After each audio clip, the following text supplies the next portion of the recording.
Assalamualaikum warahmatullahi wabarakatuh. Selamat sore pemirsa TVRI Kaltim. Kembali Anda menyaksikan Publika bersama saya Arwin Syah. Dan seperti biasa selama kurang lebih 60 menit ke depan kami akan mengangkat satu tema untuk diperbincangkan secara mendalam. Kali ini terkait dengan menanti kepastian status P3K di tengah penataan ASN di Kalimantan Timur. Yang saat ini tentu menjadi perhatian publik, masyarakat luas begitu, di mana ribuan tenaga P3K tentunya selama ini menggantungkan harapan pada kepastian status kerja, kemudian juga terhadap penghasilan hingga jenjang karir dalam sistem pemerintahan. Lalu seperti apa BKD Provinsi Kalimantan Timur khususnya mengelola ataupun juga mengatur terkait dengan permasalahan ASN di Provinsi Kalimantan Timur termasuk juga status P3K ini akan kami bahas dalam dialog Publika dengan narasumber. Yang pertama dari BKD Provinsi Kalimantan Timur sudah hadir Bapak Andri Prayugo, Kepala Bidang Pengadaan Pemberhentian dan Informasi ASN. Selamat sore Pak Andri. Sore. Kabar baik ya Pak? Alhamdulillah. Alhamdulillah. Berikutnya juga hadir bersama kami Mas Kemal Sandi, pengamat kebijakan publik dari Universitas Mula Warman. Selamat sore Mas Sandi. Selamat sore. Kabar baik ya Mas? Alhamdulillah. Iya. Terima kasih Bapak-Bapak juga sudah hadir. Sore hari ini kami seperti biasa pemirsa juga mengundang Anda untuk bergabung di layanan telepon interaktif 0811 4900 0046. Kami awali Publika dengan satu tayangan pengantar yang sudah kami siapkan berikut ini.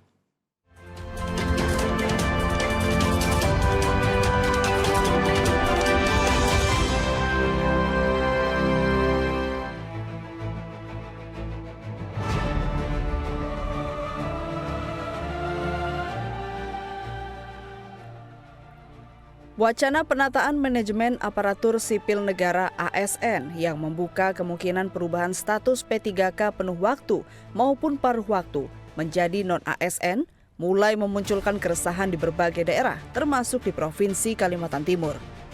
Isu ini menjadi perhatian karena ribuan tenaga P3K selama ini menggantungkan harapan pada kepastian status kerja, penghasilan hingga jenjang karir dalam sistem pemerintahan. Di tengah kebutuhan pelayanan publik yang terus meningkat, keberadaan P3K dinilai masih menjadi tulang punggung di sejumlah sektor strategis seperti pendidikan, kesehatan, dan administrasi daerah. Di Kalimantan Timur sendiri, kebutuhan tenaga ASN masih cukup besar seiring pembangunan daerah dan percepatan pelayanan publik. Namun di sisi lain, ketidakjelasan arah kebijakan mengenai status P3K justru memunculkan kekhawatiran baru bagi para pegawai, terutama mereka yang telah lama mengabdi namun belum memperoleh kepastian penuh. Wacana perubahan status P3K menjadi non-ASN dinilai bukan hanya persoalan administrasi birokrasi, tetapi juga menyangkut jaminan kesejahteraan dan perlindungan tenaga kerja. Pemerintah daerah pun dituntut tidak hanya menunggu keputusan pusat, tetapi juga aktif memperjuangkan kepastian nasib para P3K agar pelayanan publik tetap berjalan optimal. Lantas, bagaimanakah pemerintah Provinsi Kalimantan Timur memastikan nasib P3K tetap terlindungi di tengah wacana perubahan status tersebut? Saksikan pembahasan selengkapnya dalam Dialog Publika.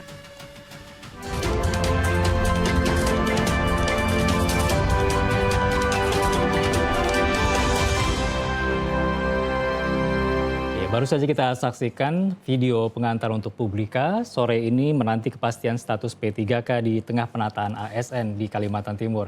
Kami mulai Publika, saya ingin langsung bertanya kepada Pak Andri terkait dengan, kita mungkin bicara data sedikit begitu Pak ya, jumlah aparatur sipil negara di lingkup Pemprov Kaltim mungkin bisa disampaikan berapa saat ini Pak terdata? Pemprov Kaltim memiliki database, itu yang namanya Sistem Informasi Manajemen ASN yang memang dikelola sama BKD sendiri dan kita kembangkan sendiri secara sistem. Alhamdulillahnya memang secara mandiri kita mengelola dan kita mempersiapkan untuk penataan ASN di Pemprov Kaltim. Total jumlah pegawai atau istilahnya itu ASN, Bapak. ASN di lingkungan Pemprov Kaltim itu ada sekitar 20.982 ASN yang terdiri dari pegawai negeri sipil itu 9.086 orang, P3K 11.896 orang. Di mana P3K sendiri itu dia terpecah menjadi dua, itu untuk P3K paruh waktu ada sekitar 11.587, kemudian Untuk P3K paruh waktu ada sekitar 309 orang. 11.857 Ya. P3K penuh. Itu penuh waktu, Penuh kemudian waktu, yang paruh waktunya 309 orang untuk tanggal hari ini. Data hari ini. Iya, baik. Kemudian muncul begitu ya yang seperti kita sampaikan di video tadi ya Pak Andri, ada penataan manajemen aparatur sipil negara. Bagaimana sih sebenarnya mungkin yang bergulir di lapangan yang menjadi perbincangan begitu dan sikap dari BKD Kalimantan Timur sendiri untuk melihat kondisi tersebut? Ya izin. Ini terkait P3K per waktu sebenarnya ceritanya panjang ini sejak 2024 mungkin ya. Tadi Boleh biar kita tahu juga runtutan ceritanya begitu Pak itu disampaikan. memang proses ini berjalan mulai awal di tahun 2024 itu ada proses pengadaan ASN di mana memang itu kita diberi mandat dari pusat untuk penyelesaian tenaga kontrak itu. Memang tenaga kontrak itu jumlahnya tidak sedikit dan itu memang harus ditata. Kemudian kita juga ada prioritas utama adalah untuk pelayanan dasar. Pelayanan dasar ini di mana yang harus kita rekrut itu terkait guru sebagai di tenaga kependidikan, kemudian di kesehatan itu untuk tenaga kesehatannya, kemudian juga untuk layanan lainnya yang memang menjadi program pemerintah. Selanjutnya di tahun 2024 itu ada beberapa kali tahapan untuk proses pengadaannya. Ada tahap pertama, ini kriterianya apa, kemudian di tahap kedua itu ada khusus lagi. Jadi semenjak tahun 2024 ini afirmasi dari pemerintah itu sangat banyak. Itu juga yang kami rasakan di BKD, yang khususnya kami yang menangani untuk rekrutmen ASN. Ini sangat luar biasa untuk pengadaannya Bapak. Memang prosesnya sangat panjang dan setiap proses pengadaannya itu dengan regulasi yang berbeda, afirmasi berbeda. Kemudian juga setiap nama jabatan ini ada beda lagi itu untuk kekhususannya, di mana guru seperti apa, dokter spesialis seperti apa. Nah ini kita yang harus kutui satu-satu. Karena memang di BKD ini kita sebagai administrasi yang memang melayani seluruh ASN di lingkup Pemprov Kaltim, kita menjalankan semua kegiatan ini berdasarkan regulasi yang ada yang memang semenjak keluarnya Undang-Undang 2023, Undang-Undang 20 itu memang sudah melarang pemerintah daerah itu merekrut tenaga kontrak atau istilah lainnya. Jadi yang dikenal itu cuma PNS dan P3K, di mana juga P3K-nya di situ. Kemudian di tahun 2025 setelah ada tahap kedua untuk pengangkatan P3K, khusus P3K itu ada yang namanya paruh waktu, di mana teman-teman ini juga sebenarnya dia ada di dalam database. Mereka ini ada, teman-teman kita ini, dan untuk kebutuhan formasinya yang tidak tersedia, karena ketersediaan formasi tadi itu pemerintah daerah diminta menghitung sesuai kesanggupan fiskal mereka masing-masing. Karena ya jangan sampai nanti mereka salah perhitungan, merekrut seluruh pegawai yang ada atau seperti apa mereka mengelola, tetapi pembiayaan mereka tidak menghitung secara cermat. Nah teman-teman P3K paruh waktu yang ada sekarang untuk di lingkup Pemprov Kaltim ada 309 orang, di mana memang teman-teman ini mereka ada di dalam database, akan tetapi formasinya tidak tersedia dan sebagian besar ada di dinas pendidikan. Itu ada sekitar 200 berapa orang di sini ya. Dan ini paling besar untuk di Pemprov Kaltim ada 200. Mayoritas berarti ya mayoritas Pak ya? Dari 309 tadi 200 lebih tenaga kependidikan. Sisanya Pak? Sisanya ada tersebar di beberapa OPD. Nah ini saya lihat kok dia hilang. Kesehatan mungkin juga ada termasuk? Kesehatan itu sudah masuk di tahap 1 dan tahap 2. Iya. Baik. Mungkin sembari nanti ketemu datanya Pak ya. Bagaimana kemudian 309 orang ini P3K paruh waktu begitu kan Pak? Tadi sempat disampaikan tidak ada formasinya atau seperti apa? Lalu bagaimana mereka kemudian bekerja dan juga gaji yang didapatkan seperti apa Pak? Dari keluarnya keputusan Menpan RB di nomor 16 tahun 2025 itu memang kita melakukan rekrutmen mereka berdasarkan tadi. Mereka ini ada juga yang memang non ASN yang masuk dalam database, tapi dia mencoba jadi PNS. Nah, kemudian ada ketidaklulusan pada saat mereka tes seperti itu.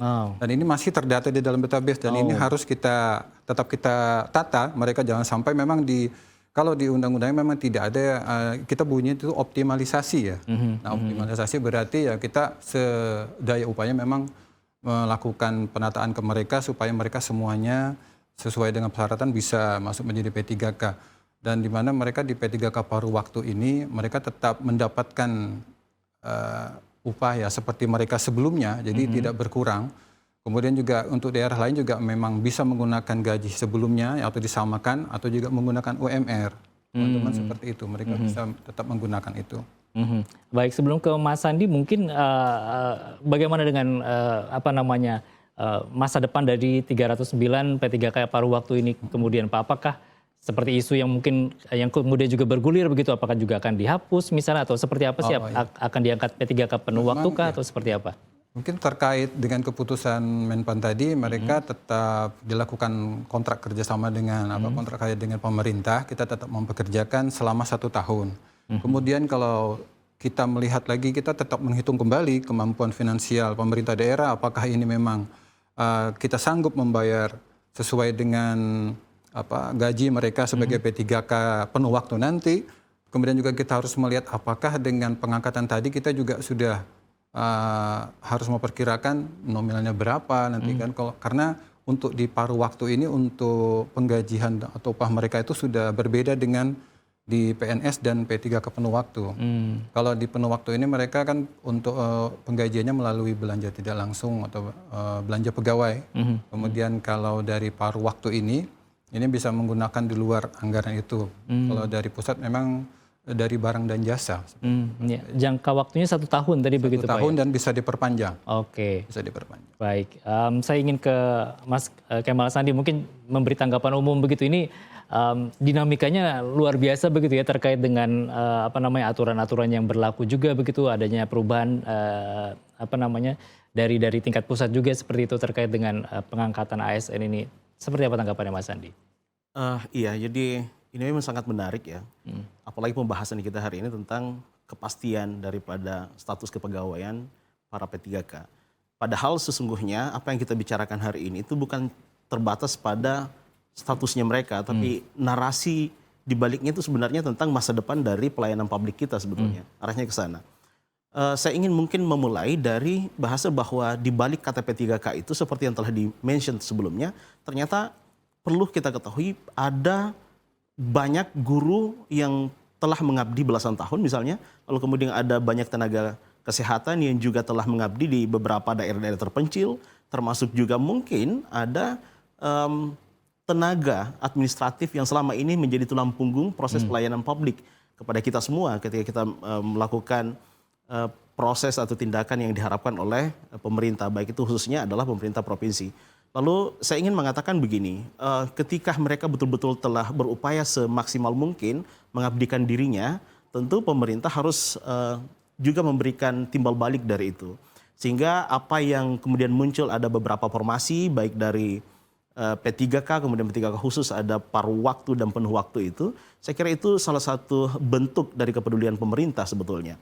Nah, saya mungkin ingin melihatnya dari perspektif teoritis ya. Jadi dalam manajemen sumber daya manusia sektor publik, ada teori yang dikenal dengan psychological contract theory, yang dimana menyebutkan bahwa hubungan antara pegawai dan juga organisasi itu tidak hanya sebatas pada kontrak tertulis, tapi ada hubungan timbal balik yang diharapkan.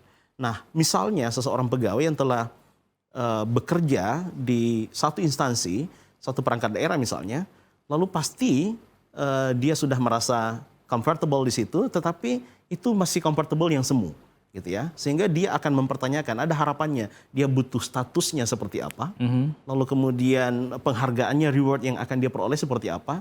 Nah, ketika hal-hal yang seperti itu misalnya tidak terpenuhi, tentu akan memiliki impact pada motivasinya untuk bekerja, kemudian ada mungkin stres kerja gitu, dan ya tentu saja itu akan bisa berdampak pada pelayanan publik yang dalam hal ini adalah pemerintah provinsi. Tapi kalau kita lihat data, saya tuh selalu tidak melihat bahwa itu sekedar data gitu, sekedar angka gitu. Tapi kita melihat bahwa itu adalah individu yang selama ini telah berjuang Baik. dan bekerja banyak untuk pemerintah provinsi. Kira-kira Baik. begitu. Sampai di situ dulu Mas Andi, kita akan terima satu penelpon yang sudah terhubung. Selamat sore.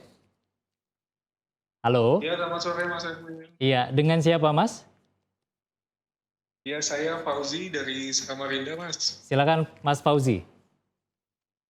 Oke, baik. Ini saya mau tanya nih, terkait, kita lihat sendiri kan ya pemerintah sedang efisiensi. Nah, apakah ada kemungkinan nih kontrak P3K tidak diperpanjang akibat penyesuaian kebutuhan ASN di daerah, apalagi pada saat ini? Itu aja, terima kasih. Baik, itu saja Mas Fauzi. Terima kasih sudah bergabung di Publika sore hari ini. Kita mungkin langsung ditanggapi ya Pak Andri terkait dengan efisiensi anggaran saat ini yang juga dilakukan oleh pemerintah Indonesia, Republik Indonesia termasuk juga di Kalimantan Timur. Apakah ada pemutusan kontrak P3K begitu? Oke, mungkin terkait efisiensi ya, ini sepertinya memang tidak hanya terjadi di Kalimantan Timur, tapi juga di seluruh Indonesia. Dengan adanya efisiensi ini juga menambah cobaan sebenarnya bagaimana kita menata teman-teman non-ASN tadi, terutamanya yang P3K paruh waktu. Kalau di kita memang kita kan ada yang namanya kebutuhan ASN. Itu yang memang kita lakukan sebelum kita rekrutmen. Seperti apa keperluan kita, kebutuhan kita itu apa, itu yang kita lakukan. Dan itu menjadi dasar untuk rekrutmen pegawai. Di mana kemudian dari P3K paruh waktu ini juga seperti ini sampaikan Mas Windy tadi, ini bahwa pelayanan jangan sampai terputus. Nah itu memang yang harus dilakukan. Jadi pemerintah melakukan kontrak dengan mereka selama setahun, kemudian kalau nanti juga ada perhitungan-perhitungannya, karena memang namanya efisiensi ini terjadi di seluruh Indonesia dan ini menjadi pertimbangan tersendiri, tapi dipastikan bahwa kita, walaupun mereka ini ya paruh waktu, mereka ini statusnya sebenarnya sudah jelas, mereka mendapatkan nomor induk, nah itu nomor induk ASN dan mereka terdata di database kepegawaian. Dan secara sistem mereka terkelola dengan baik, di mana memang ini adalah sebenarnya salah satu transisi di mana mereka menjadi paruh waktu ini ke depannya akan seperti apa, karena memang mereka dalam regulasinya 1 tahun bisa jadi bisa menjadi penuh waktu dengan penilaian kinerja sangat baik. Jadi mereka juga tetap melakukan absen secara digital. Kalau di Provinsi Kaltim mereka juga harus berkinerja, mereka juga menyampaikan laporannya ke atasannya dan berkelakuan baik serta disiplin. Jadi itu menjadi penilaian tersendiri untuk seorang ASN. Demikian juga dengan P3K paruh waktu, karena secara regulasi mereka disebut ASN. Artinya P3K paruh waktu diupayakan tidak akan dilakukan ya, karena pemutusan ini dengan pelayanan. Kita Baik. sudah melihat bahwa mereka ini ada di semua instansi di Pemprov Kaltim. Mereka punya tugas untuk menjawab masing-masing, dan kalau ada pemutusan otomatis ini layanan kepada masyarakat akan terganggu.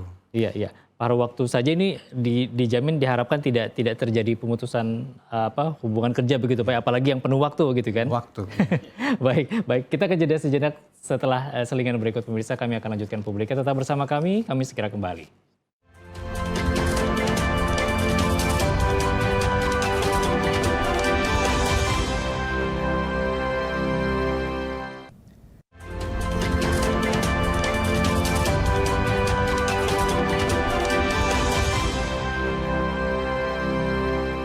Terima kasih pemirsa, Anda masih bersama kami di Publika. Kami lanjutkan berbincang mengenai menanti kepastian status P3K di tengah penataan ASN di Kalimantan Timur.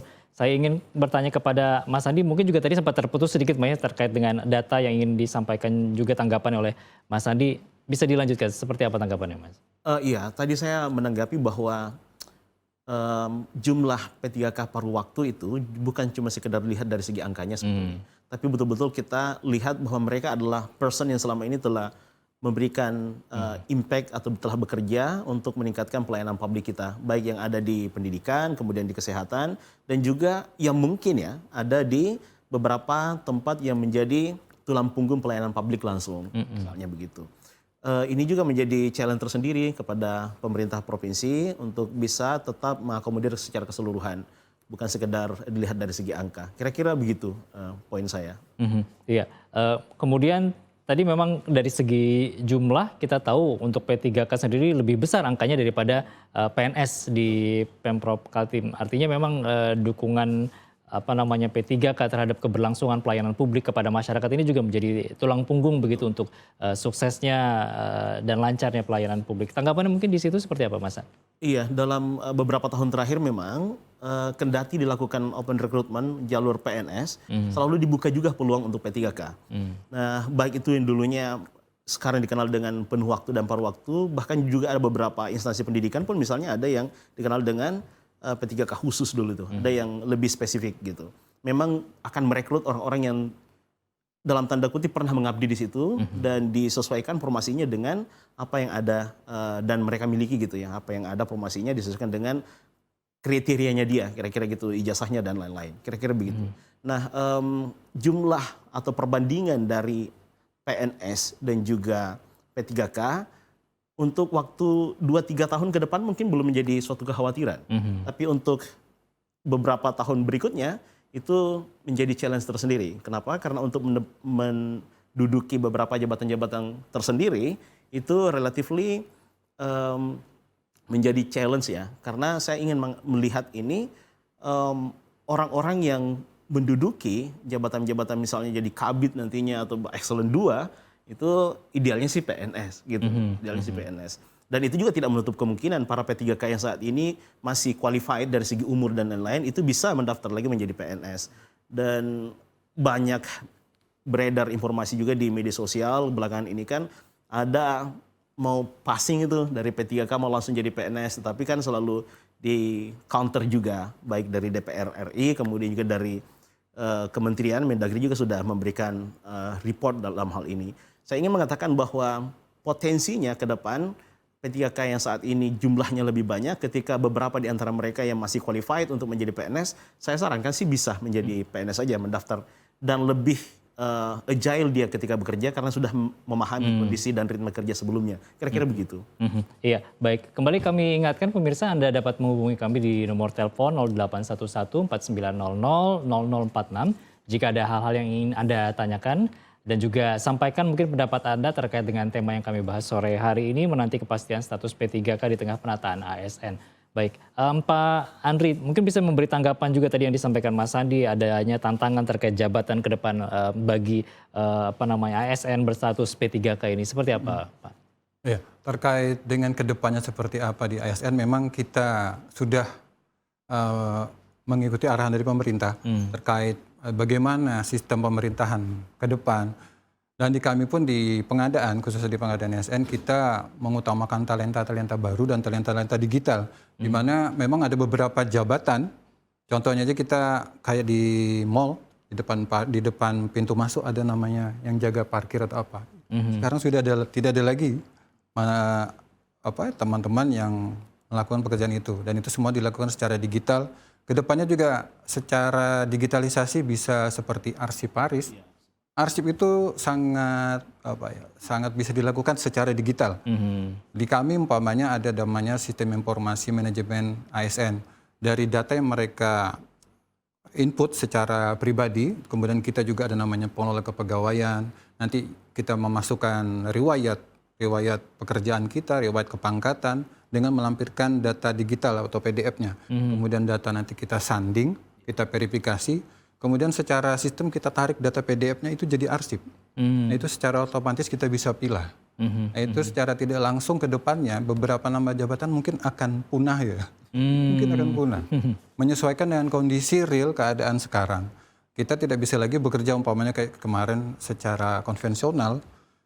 Untuk pengadaan ini aja kita sudah sangat digital. Kita juga sangat transparansi, mereka juga bisa melihat nilainya langsung begitu lulus, sudah terpampang di media sosial malah di YouTube. Jadi secara digital memang sangat mempersingkat untuk melakukan pekerjaan juga biaya dan lain-lain. Jadi sebenarnya kita sangat terbantu dengan digitalisasi karena memang itu secara pemerintah juga menyampaikan kepada kita bahwa secara digital semua pekerjaan itu akan dibantu dan mempermudah semua pekerjaan ASN.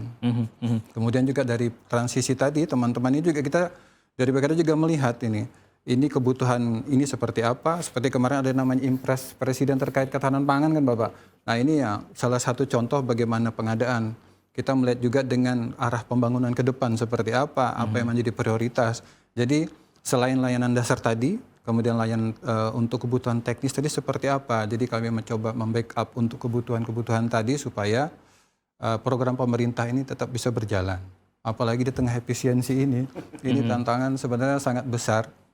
Alhamdulillahnya dengan adanya teknologi seperti kami kembali mungkin ya kegiatan pada saat di 2019 yang zamannya COVID. Kita alhamdulillahnya berusaha tetap melayani seluruh ASN. Karena stakeholder BKD itu kan semuanya ASN Bapak ya. Bagaimana kita tetap melayani mereka ya kita melakukan open secara digital untuk layanan melalui kita buat aplikasi Helpdesk namanya. Dan itu alhamdulillahnya kantor BKD jadi sepi kan tetapi di Helpdesk-nya ini penuh. Jadi semua layanan kita buka secara digital, mereka bisa berkomunikasi, menyampaikan pertanyaan ataupun juga permasalahan kepegawaian dan itu memang harus dijawab oleh bidang yang menangani secara teknis langsung. Termasuk yang saat ini mungkin tengah diterapkan ini ada hari Jumat menjadi work from anywhere home gitu ya. Home anywhere dimanapun gitu kan. Nanti mungkin kita akan sedikit bahas terkait hal itu juga. Saya ingin menyapa penelpon berikut yang sudah terhubung. Selamat sore. Halo. Sore. Iya, dengan Bapak siapa? Di mana Pak?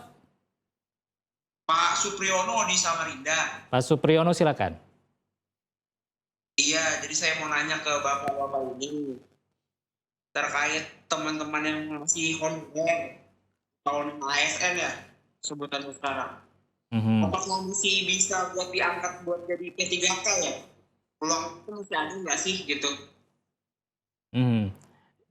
Di mana mungkin kira-kira instansinya Pak Supriyono? Ya? Instansinya di mana kira-kira? Ya adalah masih yang gak enak kalau disebutin. Baik, silakan dilanjutkan. Terus yang kedua, kalau misalnya nih teman-teman yang ASN ini bisa naik ke P3K, apakah ada jenjang karirnya ya kayak teman-teman IMF? Terima kasih. Terima kasih Pak Supriyono sudah bergabung. Kita tanggapi ya Pak Andri ya, ini tenaga honorer masih ada tampaknya begitu Pak ya. Nah ini kalau bicara non ASN atau tenaga honorer, sejak 2024 kami melakukan, sebelum rekrut, kami ada yang namanya menginventaris data Bapak. Itu tidak sekali kami menginventaris data ke semua OPD, perangkat daerah di Pemprov Kaltim. Kami mendata mereka, itu rutin kami asistensi, ya nama yang bersangkutan, kemudian pendidikannya apa, jabatannya apa, rutinitas mereka seperti apa, kemudian juga itu 3 kali kita lakukan. Kita asistensi 3 kali, kami panggil ke BKD di M Yamin di sini. Jangan sampai ada data yang tertinggal atau teman-teman yang tercecer. Sebenarnya itu sih kenapa sampai 3 kali kita asistensi. Selanjutnya setelah asistensi itu selesai, kita ekspos dengan eselon 2-nya masing-masing.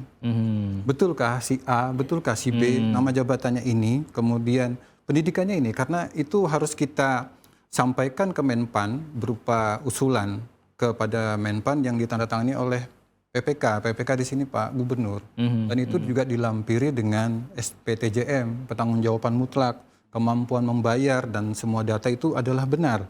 Dan itu yang kita sampaikan ke pusat. Begitu disetujui sama mereka, kembali lagi ke sini. Dan itu semua harusnya data sudah selesai, sudah clear. ASN yang ada.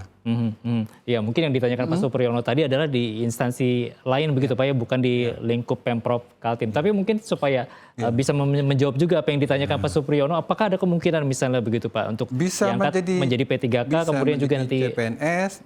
Kalau memang persyaratan dibuka, mereka teman-teman tadi umurnya masih mencukupi, maksudnya memenuhi persyaratan, jangan lebih dari 35 tahun. Nah itu. Dan itu haruslah lulus ujian pada saat tes CPNS. Dan itu peluang salah satunya seperti itu. Termasuk tadi juga mungkin yang sempat disampaikan Mas Sandi, tantangan terkait dengan jabatan begitu Pak, yang P3K, kemudian tadi apalagi jumlahnya cukup banyak begitu Mas Andi ya, apakah juga bisa mengalami kenaikan jabatan begitu Pak, walaupun statusnya adalah P3K bukan ASN begitu, yang lebih tinggi misalnya kepala bidang, eselon 2 tadi seperti apa Pak? Kalau untuk manajemen P3K-nya mereka memang mendaftar di formasi itu, nah, sudah ditetapkan seperti itu dengan kelas jabatan di situ. Kemudian juga syarat jabatannya apa, pendidikannya apa, dan itu sebenarnya sudah terdata dengan baik dan itu linear dengan pekerjaannya.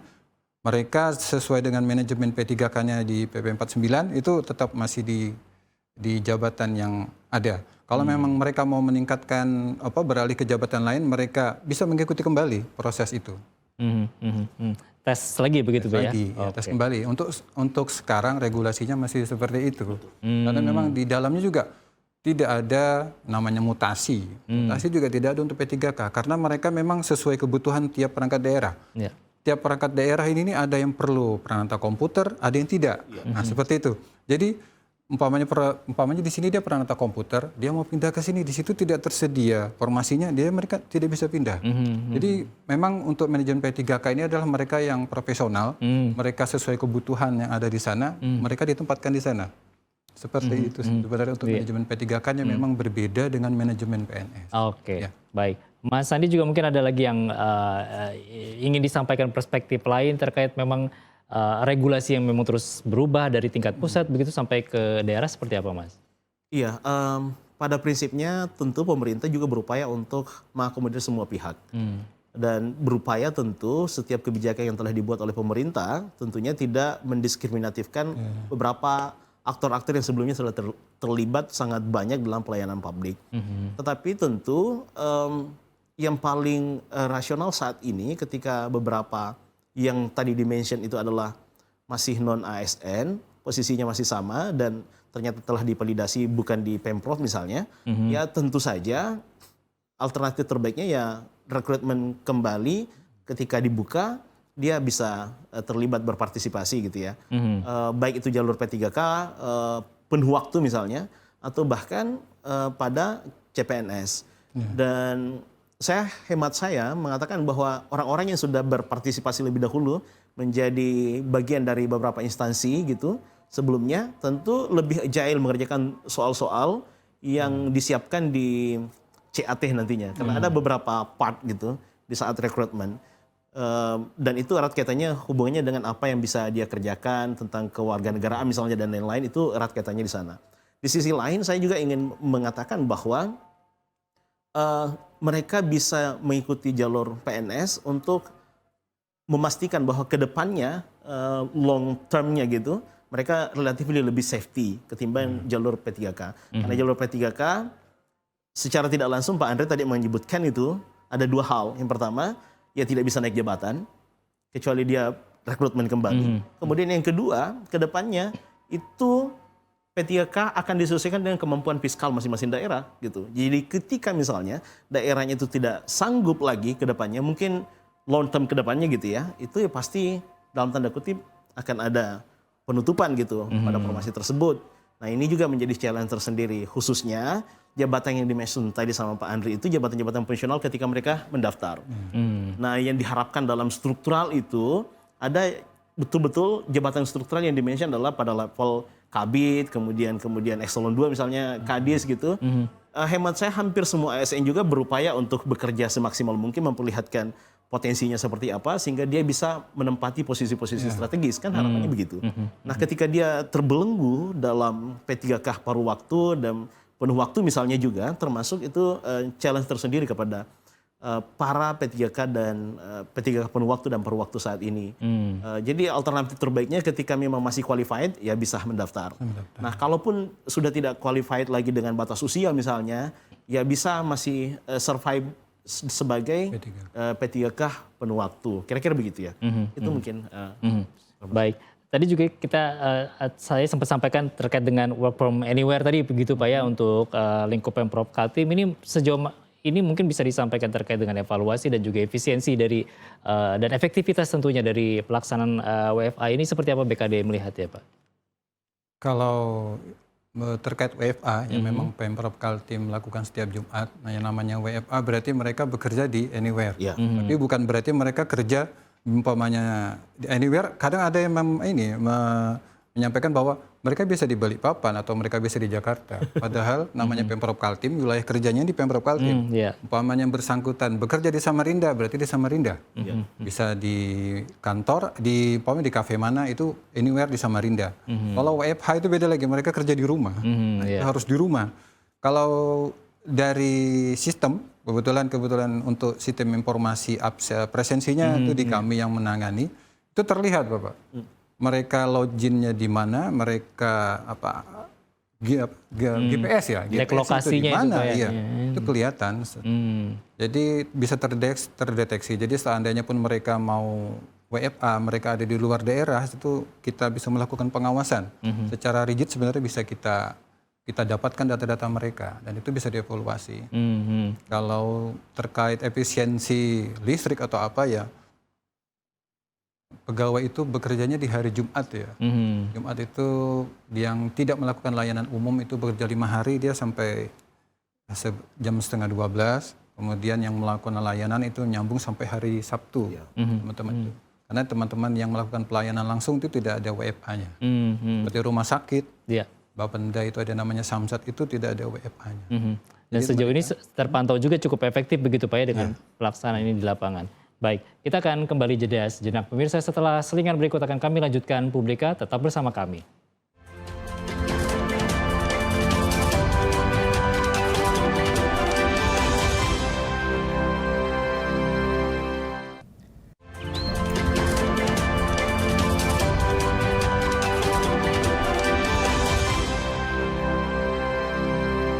Terima kasih pemirsa, Anda masih bersama kami di Publika, masih membahas mengenai menanti kepastian status P3K di tengah penataan ASN. Dan kami kembali mengundang Anda di segmen terakhir ini untuk bergabung di layanan interaktif 0811 4900 0046. Baik, saya masih ingin bertanya kepada Pak Andri dari BKD Provinsi Kalimantan Timur. Kita juga ingin berbicara, tadi sempat disinggung oleh Mas Andi juga terkait dengan layanan publik, kemudian juga kinerja para ASN di lingkup Pemprov Kaltim. Mungkin secara umum seperti apa sih Pak sejauh ini BKD melakukan evaluasi dan juga penilaian kinerja dari para ASN ini di lingkup Prov Kaltim begitu Pak, seperti apa? Oke. Izin menjawab nih karena saya bukan di bidang kinerja ya.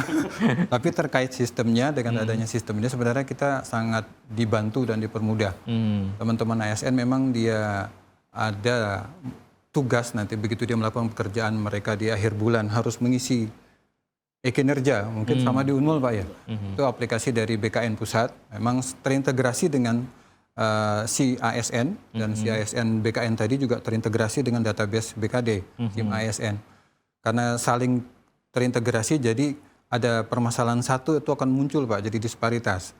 Jadi umpamanya yang bersangkutan ini absen, tetapi dia di kantor tidak muncul, nanti kita bisa validasi kan melalui kehadiran mereka secara digital. Kemudian dari si Aikin tadi memang di Pemprov Kaltim kita melaksanakan evaluasi dan itu pertanggal 5 itu sudah dikunci, jadi harus sudah diisi dan dinilai oleh atasan langsung. Kemudian di Pemprov Kaltim juga ada yang namanya e-Sakip Bapak. Dan itu juga terintegrasi dengan SIM ASN kami untuk data kepegawaiannya. Jadi dari saling keterkaitan data tadi itu sangat mempermudah kita untuk menginvent data, baik itu data absensi, data kepegawaian riwayat mereka, juga data kinerja mereka. Karena memang ke depannya untuk kinerja ini terkait dengan tunjangan ya Bapak ya. Tunjangan ke depannya seperti itu.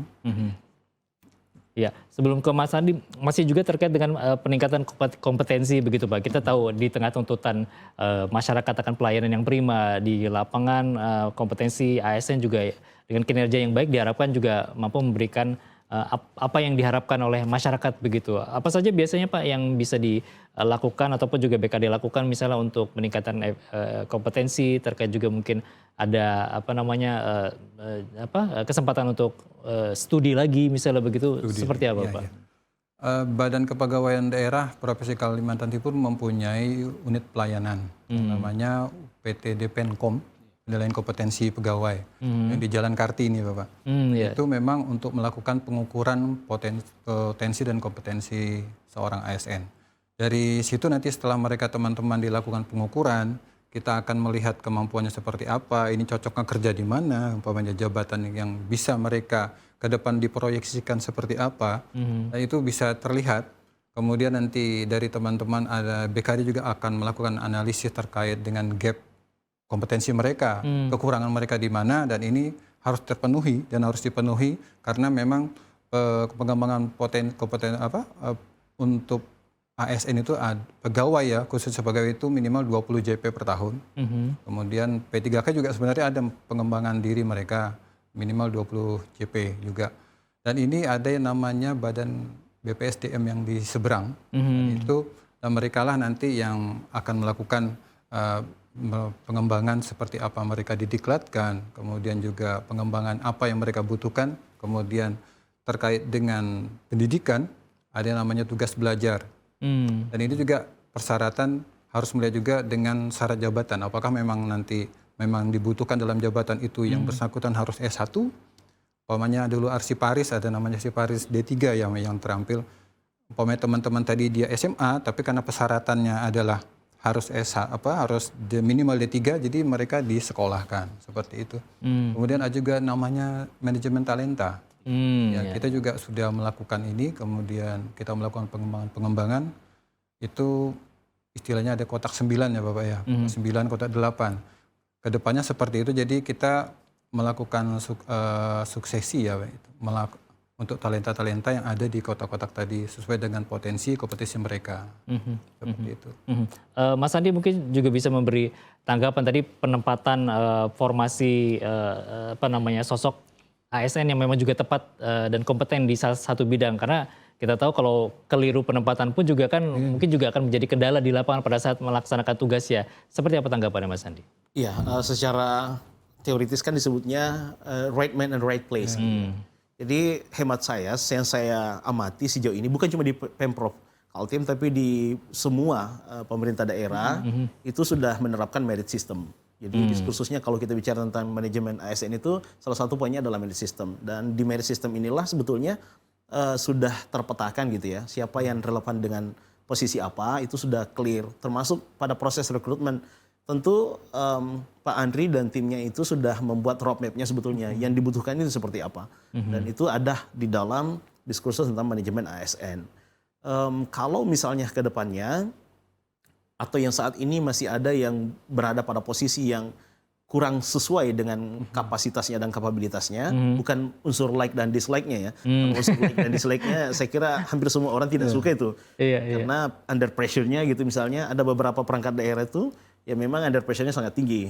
Kan di waktu-waktu weekend pun kadang dibutuhkan itu update datanya terbaru supaya kepala daerah bisa tetap press release di media atau di mana gitu. Nah, harapannya ya tetap Pak Andri selalu berupaya untuk menata dan mengevaluasi. Selain itu juga tadi sudah disampaikan ada manajemen talenta. Seingat saya sejauh ini ada corporate university juga kalau seingat saya yang sudah lama itu dijalankan oleh Pemprov Kaltim, dan itu hemat saya itu sangat baik. Sangat baik, dan apa yang sudah berlangsung sejauh ini oleh Pemprov harapannya bisa dilanjutkan. Tetapi juga tetap mempertimbangkan dan mengakomodir beberapa unsur, khususnya adalah P3K paruh waktu. Kira-kira begitu. Ada tidak Mas Andi misal di negara lain begitu terkait dengan sistem kepegawaian ini yang bisa juga sebenarnya diterapkan begitu untuk memberikan pelayanan kembali lagi kepada publik yang lebih baik dan juga kinerja ASN yang lebih baik lagi begitu? Iya, sebenarnya banyak contoh ya. Baik itu di Jepang maupun misalnya di Korea Selatan yang relatif lebih dekat dengan kita. Itu kan mindsetnya ASN-nya di sana dalam proses pengelolaan itu sudah desainnya dynamic governance gitu ya. Jadi ASN-nya di sini misalnya di BKD gitu, dia capable untuk mengerjakan kerjaan yang ada di perangkat daerah lain selama dia masih berada di Pemprov gitu ya. Itu bisa dilibatkan itu. Gitu. Itu dikenal dengan dynamic governance-nya gitu. Nah, mungkin kita belum sampai ke sana, tapi mindset-nya mungkin masih level kolaboratif lah kira-kira begitu ya. Itu bisa menguraikan dan memecahkan persoalan. Dulu seingat saya di Pemprov Jabar itu sempat diupayakan seperti itu untuk dynamic gitu. Tapi saya perhatikan kurang berlangsung ya dengan baik. Tapi itu juga menjadi contoh ya dan referensi buat Pemprov ke depannya untuk tetap selalu mengupgrade konsep dan sistem yang dia pakai. Itu sih harapan. Baik, Pak Andri, ada lagi kira-kira yang saat ini BKD lakukan begitu kepada ASN, baik itu terkait dengan sosialisasi aturan juga tentunya dan regulasi ini terus dinamis berubah-ubah begitu. Apa saja biasanya yang terus dilakukan BKD ke depan, Pak? Ya, terkait manajemen talenta kali ya, karena semuanya ini berbasiskan data. Dari awal pendataan, dari awal rekrutmen, BKN juga menyampaikan kepada kita bahwa data itu adalah tanggung jawabmu. Kalau sekarang ya datamu itu tuh sebenarnya ke depan kamu seperti apa. Jadi mereka harus mengisi data itu sedetail mungkin. Apa yang mereka dapat umpamanya dari pendidikan itu mereka harus lakukan upload di data sesuai dengan kriteria apa. Kemudian melampirkan data-data yang original. Karena kita di Pemprov Kaltim alhamdulillah sudah mendapatkan poin tinggi untuk validitas data di 98,48 itu sudah masuk predikat tinggi untuk BKN menyampaikan kepada kita kemarin. Alhamdulillahnya data ini memang kami jaga Bapak. Kami sering melakukan rekonsiliasi data dengan perangkat daerah.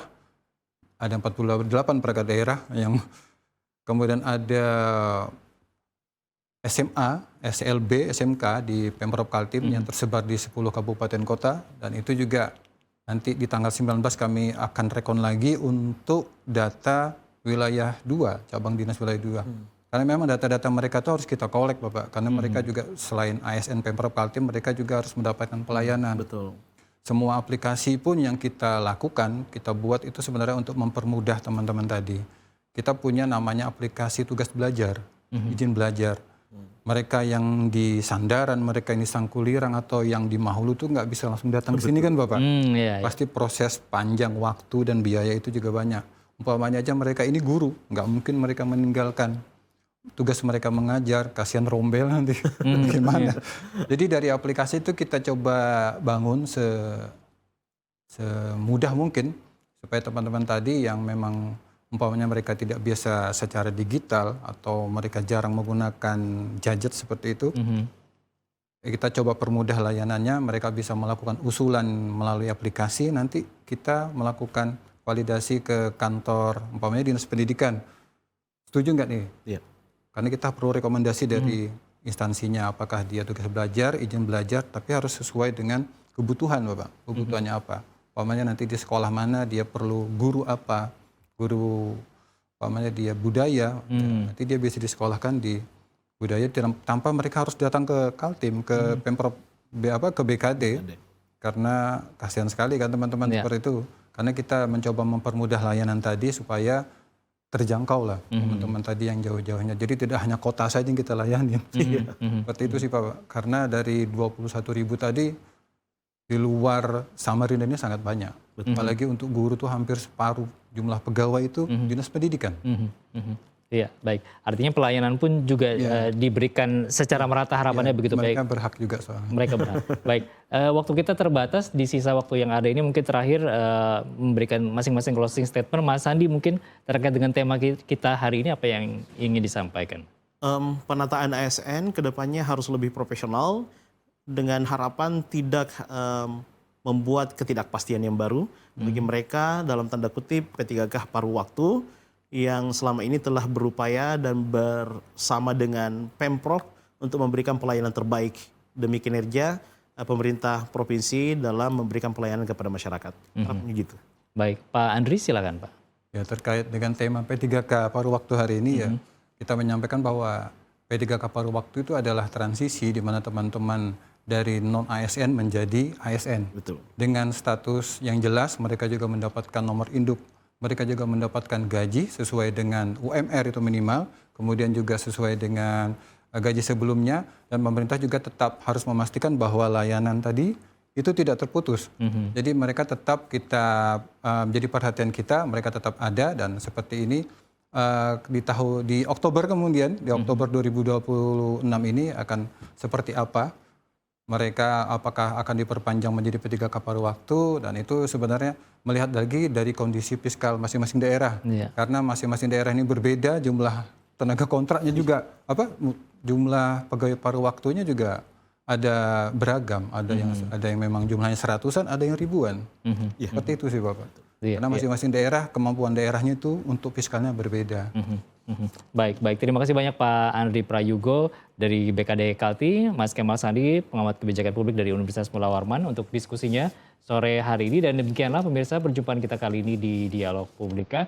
Saya Erwin Syah pamit undur diri dan mengucapkan terima kasih atas kebersamaan Anda. Selamat sore, wassalamualaikum dan sampai jumpa.